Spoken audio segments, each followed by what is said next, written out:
Assalamualaikum warahmatullahi wabarakatuh. Mendengar berita beberapa hari terakhir tentang MBG, program pemerintah yang luar biasa sebenarnya. Bahkan saya menganggap ini puing-puing emas di piring harapan, janji bumi Ibu Pertiwi. MBG adalah puisi sunyi yang tertulis di piring-piring kecil. Ia bukan sekedar asupan kalori, melainkan ikrar suci negara pada generasi emas.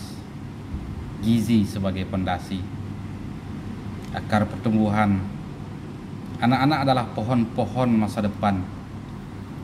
Gizi yang sempurna adalah air dan pupuk agar akarnya kuat, batangnya tegak, tak lagi ringkih didera stunting atau anemia.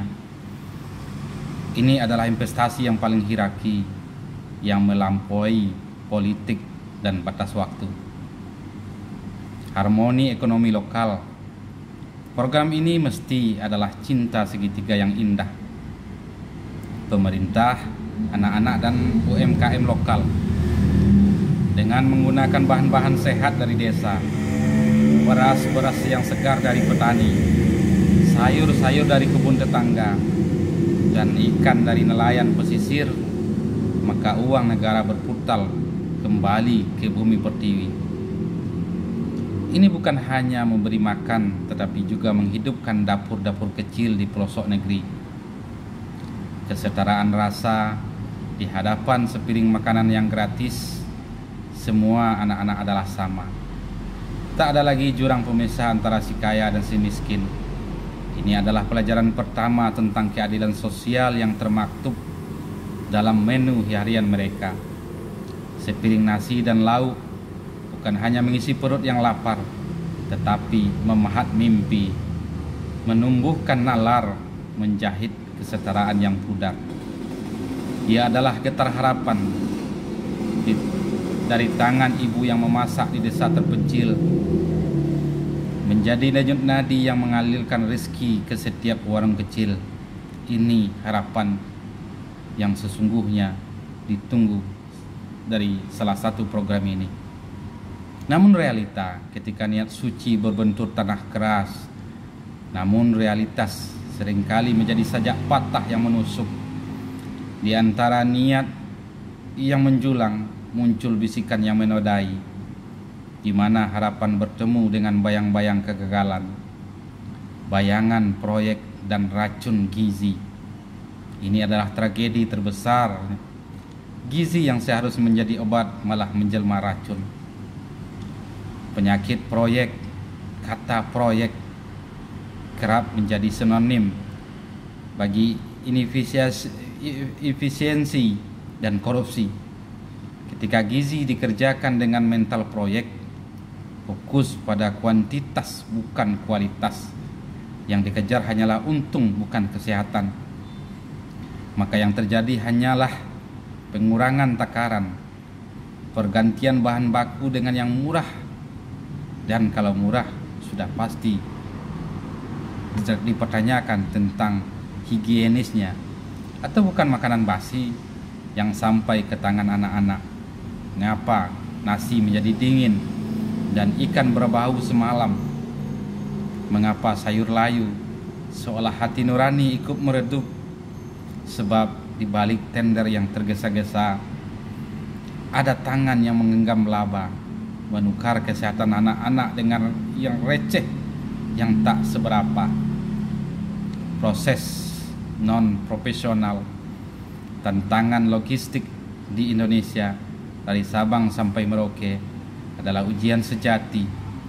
Distribusi ke daerah-daerah terpencil, penyimpanan yang buruk tanpa pendingin, dan kurangnya pengawasan terhadap catering yang ditunjuk atau kelompok atau yayasan yang dipercaya.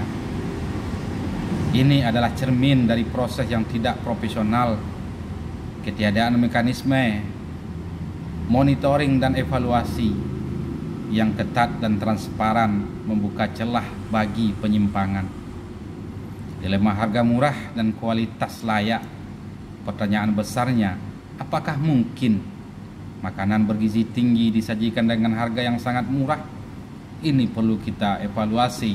Mungkin di suatu daerah harga ini sesuai, namun di daerah lain belum tentu ini. Yang pasti ketika kita berbicara gizi, maka harga menentukan kualitas, termasuk pagu anggaran per anak-anak secara berkelanjutan.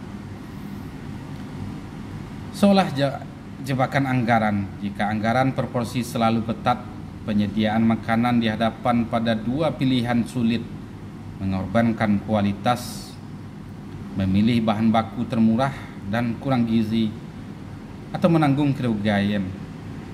Seringkali pilihan pertama yang diambil, maka terpaksa mengurangi porsi protein, ikan atau ayam atau telur, dan memperbanyak karbohidrat nasi, jauh dari konsep gizi seimbang yang didengungkan. Pedagang menjerit di antara hitung untung rugi yang sempit. Bagaimana merangkai lauk sempurna di batas rupiah yang kaku dan terhimpit? Ia mencoba, namun takdir berkata lain. Yang murah seringkali tak sejalan dengan mutu. Standar gizi yang kabur tanpa standar menu yang sanitasi yang ketat dan diawasi oleh ahli gizi di setiap takaran. Program ini rentan menjadi sekadar program makanan kenyang, bukan program makan bergizi. Refleksasi keberlanjutan, MBG adalah cerminan besar bagi bangsa. Ia menguji integritas, profesionalisme, dan kasih sayang kita pada anak-anak. Agar proyek ini tak terperosok ke jurang kegagalan yang menjadi sekadar warisan buruk, maka perlu transformasi radikal, transparansi dan akuntabilitas anggaran, proses penunjukan atau tender, dan supplier lokal harus terbuka. Audit gizi harus menjadi ritual wajib, bukan hanya audit keuangan. Mungkin diperlukan keterlibatan masyarakat, kontrol sosial, libatkan komite sekolah, ibu-ibu PKK, dan ahli gizi lokal sebagai mata rantai pengawasan. Mereka adalah pemilik sah dari program ini. Mungkin filosofi jangka panjang pemerintah harus melihat MBG bukan sekedar proyek sekali jadi yang mencari popularitas, tetapi sebagai gerakan sosial jangka panjang untuk memberantas stunting, kemiskinan gizi. Maka biarkanlah sepiring nasi itu menjadi sumpah suci kembali, sebuah ikrar bangsa Indonesia tak pernah menukar masa depan dengan sepiring racun yang dibungkus niat baik yang tak terjaga. Semoga harmoni niat dan realita pada akhirnya bertemu di meja makan anak-anak kita. Puisi ini sengaja saya susun karena kepedulian, karena saya seorang praktisi masakan. Saya seorang peneliti makanan dan juga punya rumah makan.